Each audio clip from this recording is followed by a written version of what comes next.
જય માતાજી. આજ ગામના છો બધા?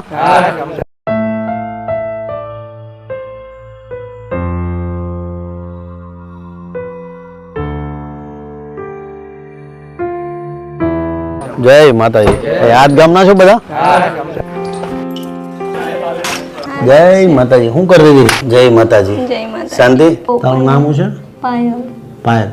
હા, ગામ કયું તારું? ડુમરાલ. ડુમરાલ. 5 વર્ષથી એકલી રહું છું. 5 વર્ષથી એકલી રહી? હા, મારી મમ્મી કોરોનામાં એ થઈ ગઈ હતી ને મારા પપ્પા તો ક્યારે થયા મને ખબર નહીં, ચહેરો નહીં જોયો મેં. તો આમાં તને આ પતરામાં ગરમી ન થાય? ગરમી થાય જ ને, શું કરવાનું પણ. આવી રીતના ચાલે તું? હા, આવી રીતના ચાલુ, એકલી ઘસાઈ જાય, એકલી ફાટી જાય. તો આ ઘસાઈ જાય તો તને પગમાં ન દુખે? ફોલ્લા થાય પણ મટી જાય. અને મારી બહુ જ તકલીફ હતી, ચોમાસામાં પાણી આવે એટલે આ બધું ભરાઈ જાય. અને અમુક વાર તો સાપ પણ ઘૂસી જાય ઘરમાં.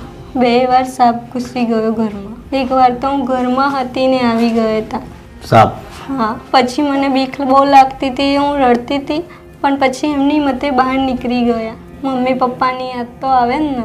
અને અત્યારે જમવાનું તો જાતે બનાવે છે. તો કોઈ આ ઘર બનાવવામાં કે મદદ કે કોઈ નું આવ્યું કે ભાઈ હાલો અમે ઘર બનાવી દો, કોઈ કહેવાનું આવ્યું? કોઈ ના. કેટલા વર્ષની છો? હું 19 વર્ષની છું. 19 વર્ષ. કોઈ નહીં કીધું. બેન ભાઈ બેન મા બાપ કોઈ કોઈ નથી? જ નહીં, એકલી જ. એટલે તું એકની એક દીકરી છો? હા, એકની એક જ. મારો જન્મ નતો થયો તો પહેલા મારા પપ્પાએ થઈ ગયેલા. આ હેડી હેડીને આ બધું થાય છે મને, પણ કેવી રીતે હેડું પછી? ઓહ, આંગળા બધા થઈ ગયા.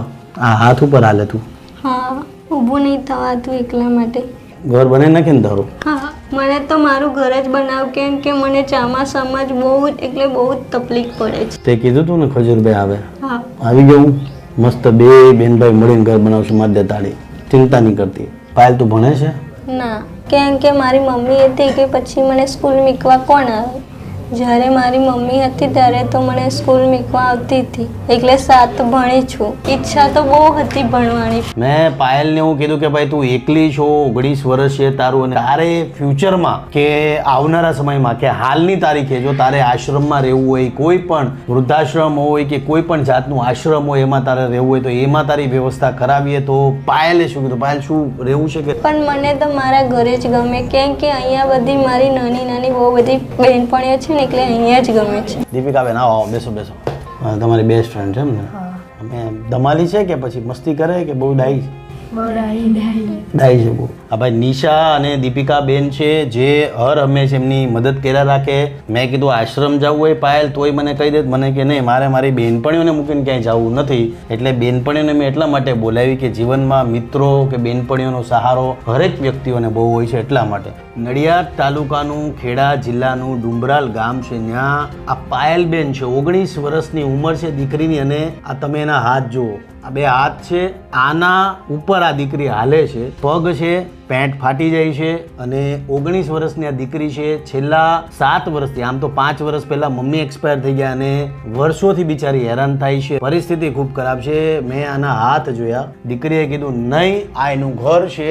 19 વર્ષની આ દીકરી છે. એમના મમ્મી છે લક્ષ્મીબેન, ફાધર છે એક્સપાયર થઈ ગયા, અને ભાઈ બેન કોઈ નથી. જ્યારે બાથરૂમ જવું હોય, નાવું હોય તો એના માટે આ જગ્યાનો ઉપયોગ કરે છે દીકરી. આ એ પ્લેસ છે. પાયલની ઘણા સમયથી મને મળવાની ઈચ્છા હતી, એટલે અને મને હજારો લોકોએ આનો વિડીયો મોકલ્યો છે કે આ દીકરીનું તમે ઘર બનાવો, કારણ કે મોસ્ટ ડિઝર્વિંગ છે.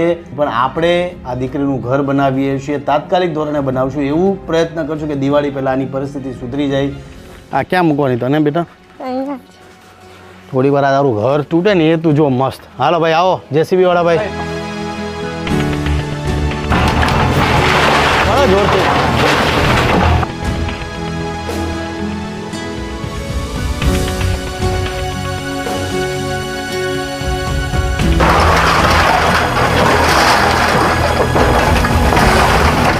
આ તમારે વરસાદ આવે તો પાણી કેટલા 1 ફૂટ આવે, તો આપણે આનું જે ઊંચાઈ છે ને પહેલેથી જ 2 ફૂટ રાખીએ, એટલે પાણીની સમસ્યા જ નહીં. હે ને? પાયલ મોસ્ટ ડિઝર્વિંગ દીકરી છે. એના ઘરની શરૂઆત થઈ ગઈ છે. તમામ જેટલો પણ સામાન છે બધો મંગાવી લીધો છે, અને 3-4 દિવસમાં એવી ગણતરી છે કે આપણે એમનું ઘર જલ્દી ઊભું કરી દઈએ. આજ માટે આટલું છે. ડુમરાલમાં રહીને કામ પતાવ્યું છે પાયલ બેનનું. જય માતાજી, જય શ્રી કૃષ્ણ.